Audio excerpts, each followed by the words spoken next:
കേരളം ദൈവത്തിൻ്റെ സ്വന്തം നാട് തന്നെയാണ്. കടലും കായലും മലനിരകളും കാടുകളും രുചിവൈവിധ്യവും സാംസ്കാരിക പാരമ്പര്യവും ഒക്കെ സമന്വയിക്കുന്ന അപൂർവമായ ഒരു വിനോദസഞ്ചാര മേഖല. എന്നാൽ കേരളത്തിൻ്റെ ടൂറിസം സാധ്യതകൾ നമ്മൾ ഫലപ്രദമായി വിനിയോഗിക്കുന്നുണ്ടോ?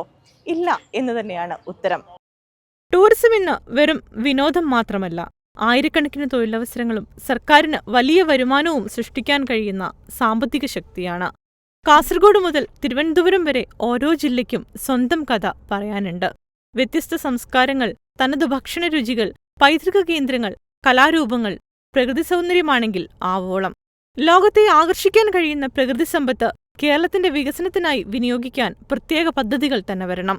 പൈതൃക നഗരങ്ങൾ കൂടുതലായി സംരക്ഷിക്കപ്പെടുകയും കൂടുതൽ വിനോദസഞ്ചാരികളെ കേരളത്തിലേക്ക് ആകർഷിക്കുകയും വേണം. ലോകമെമ്പാടും ശ്രദ്ധ നേടുന്ന water tourism, eco tourism, monsoon tourism, ഗ്രാമീണ ടൂറിസം, വെൽനസ് ടൂറിസം തുടങ്ങിയ മേഖലകളിൽ കേരളത്തിന് ഒട്ടേറെ സാധ്യതകളുണ്ട്.